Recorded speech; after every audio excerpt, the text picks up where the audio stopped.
Okay, so the next question that we're going to do is a random sample question. And this type of question, never skip it. It's actually really, really easy to answer. The business office of a local college wishes to determine the methods of payment that would be used by students when buying books at the beginning of semester.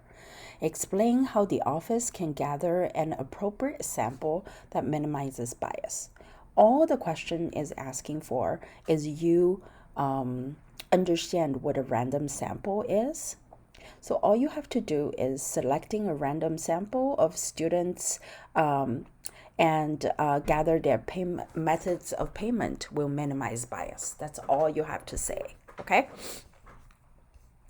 So let's do the next question. Okay. So the next question is a radical equation question. Now, these types of questions are fairly easy to solve if you understand the factoring methods that we used, okay? First thing that we have to do is get rid of the radical, okay? Get rid of the radical.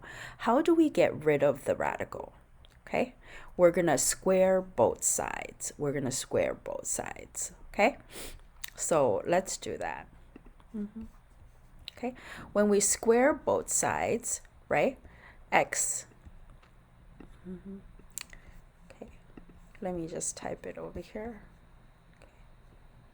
Okay. On this side, it's gonna be, okay, it's gonna be x minus 1 squared, okay?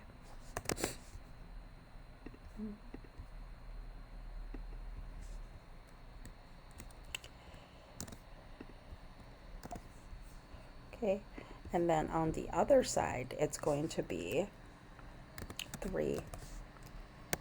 3x plus 7. Okay. So that is the first step, okay? And then, okay, x minus 1, when you expand that, it's going to give you x squared minus 2x plus 1, okay? So now we're going to do some moving, okay? We're going to move that plus 7 to the other side, right? So minus 7.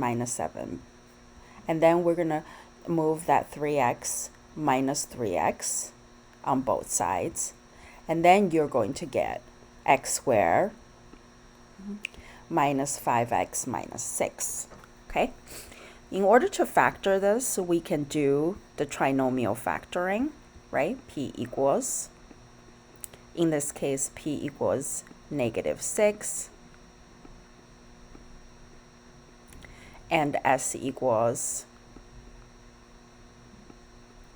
negative 5,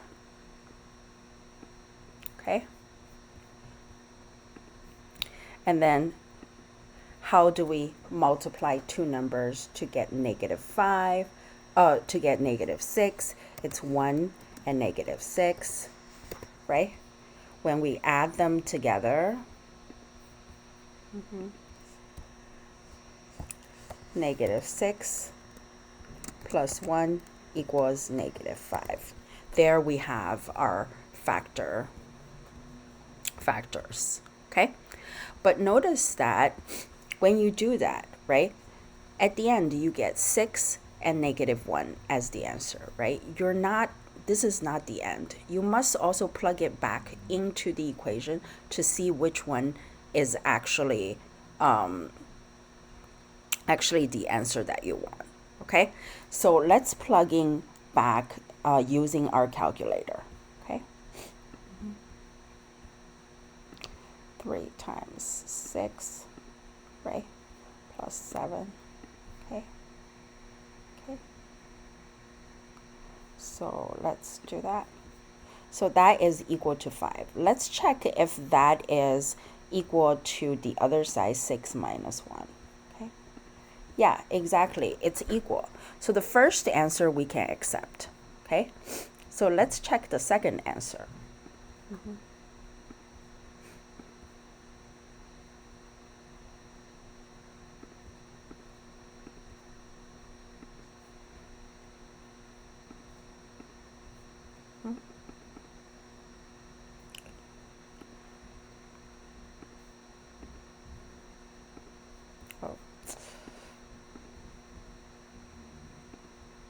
So be very careful when you're entering. Everything has to go under the radical.